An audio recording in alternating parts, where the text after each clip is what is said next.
ദൈവത്തിന്റെ അതിപരിശുദ്ധമായ നാമം മഹത്വപ്പെടുമാറാകട്ടെ. ദൈനംദിന അപ്പം എന്ന അനുദിന വചനചിന്തയിലേക്ക് ഏവർക്കും സ്വാഗതം. ഇന്ന് ഉത്തരം പറയുന്നവൻ എന്ന വിഷയത്തെ ആസ്പദമാക്കി ചില കാര്യങ്ങളെ നമുക്ക് ചിന്തിക്കാം. അതിനാധാരമായ ഒരു വാക്യം വായിക്കാം. യോന 2-ാം അധ്യായം 2-ാം വാക്യം. ഞാൻ എൻ്റെ കഷ്ടത നിമിത്തം യഹോവയോട് നിലവിളിച്ചു, അവൻ എനിക്കുത്തരം അരുളി. ഞാൻ പാതാളത്തിന്റെ വയറ്റിൽ നിന്ന് അയ്യം വിളിച്ചു, നീ എൻ്റെ നിലവിളി കേട്ടു. യോന പ്രവാചകൻ തന്റെ ജീവിതത്തിനു വേണ്ടി ഒരു വലിയ പോരാട്ടത്തിൽ ഏർപ്പെട്ടു. എന്തു ചെയ്യണമെന്നറിയാതെ നിന്നു. അവൻ ദൈവഹിതം അനുസരിക്കാതെ തർശീഷ് പട്ടണത്തിലേക്ക് യാത്ര ചെയ്തതിനാൽ അവൻ സഞ്ചരിച്ചിരുന്ന കപ്പൽ ഗുരുതരമായ കേടുപാടുകൾ സംഭവിച്ചു. കടൽ കൂടുതൽ പ്രതികൂലമായി. ഒടുവിൽ യോനയെ കടലിൽ എറിയേണ്ടി വന്നു. ഒരു വലിയ മത്സ്യം അവനെ വിഴുങ്ങി.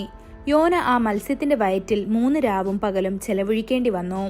ആ സാഹചര്യത്തിൽ സ്വയം സങ്കല്പിക്കുക, ജീവിതമോ മരണമോ ആയ ഒരു സാഹചര്യം.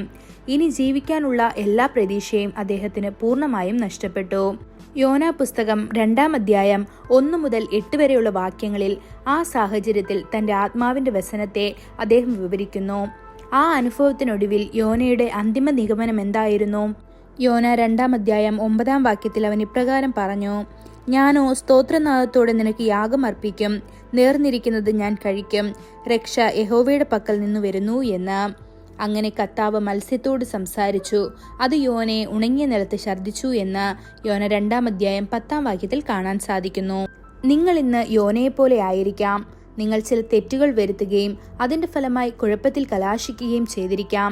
നിങ്ങൾ പാതാളത്തിന്റെ ഉദരത്തിലാണെന്ന് നിങ്ങൾക്ക് തോന്നിയേക്കാം. നിങ്ങൾക്ക് കുടുംബത്തിലെ എല്ലാ സന്തോഷവും സമാധാനവും നഷ്ടപ്പെട്ടിരിക്കാം. ദൈവത്തെ സ്തുതിക്കാൻ കഴിയാതെ വന്നേക്കാം. ആ സാഹചര്യത്തിലും കർത്താവിനെ സ്തുതിക്കാൻ ഉറച്ച തീരുമാനമെടുക്കുക. അത്തരം പ്രശംസ നിങ്ങളുടെ അധരങ്ങളിൽ നിന്ന് വെറുതെ വരുന്നതല്ലാതെ മറിച്ച് ആത്മാർത്ഥവും നിങ്ങളുടെ ഹൃദയത്തിന്റെ ആഴത്തിൽ നിന്നും ഉള്ളതായിരിക്കണം.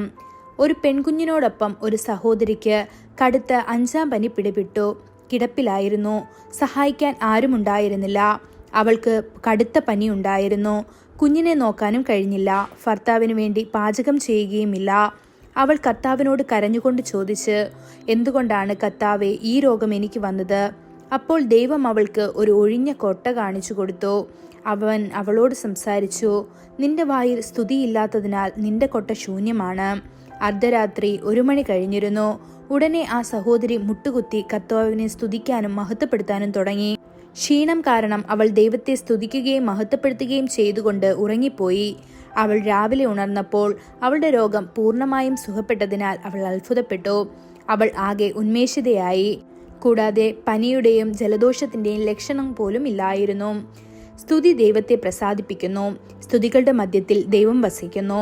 അവന്റെ ആത്മാവ് നമ്മുടെ ഹൃദയത്തിന്റെ ആഴങ്ങളിൽ നിന്നുള്ള സ്തുതിയിൽ സന്തോഷിക്കുന്നു. ദൈവമക്കളെ, ഒരു പാട്ടുകൊണ്ട് ദൈവനാമം സ്തുതിക്കുക. നന്ദിയോട് അവനെ മഹത്വപ്പെടുത്തുക. സങ്കീർത്തനം 69-ാം അധ്യായം 30-ാം വാക്യത്തിൽ കാണപ്പെടുന്നത് പോലെ. ഈ വചനങ്ങളാൽ ദൈവം നമ്മെ ഓരോരുത്തരെയും അനുഗ്രഹിക്കുമാറാകട്ടെ. കൂടുതൽ ധ്യാനത്തിനുള്ള വാക്യം എബ്രായർ 13-ാം അധ്യായം 15-ാം വാക്യം. അതുകൊണ്ട് അവൻ മുഖാന്തരം നാം ദൈവത്തിന് അവന്റെ നാമത്തെ ഏറ്റുപറയുന്ന അധരഫലം എന്ന സ്തോത്രയാഗം ഇടവിടാതെ അർപ്പിക്കുക. ഇന്നത്തെ ബൈബിൾ വായന രാവിലെ യോബ് 5, 6, 7 അധ്യായങ്ങൾ. വൈകുന്നേരം അപ്പോസ്തല പ്രവൃത്തികൾ 8-ാം അധ്യായം 1 മുതൽ 25 വരെയുള്ള വാക്യങ്ങൾ. ആമേൻ.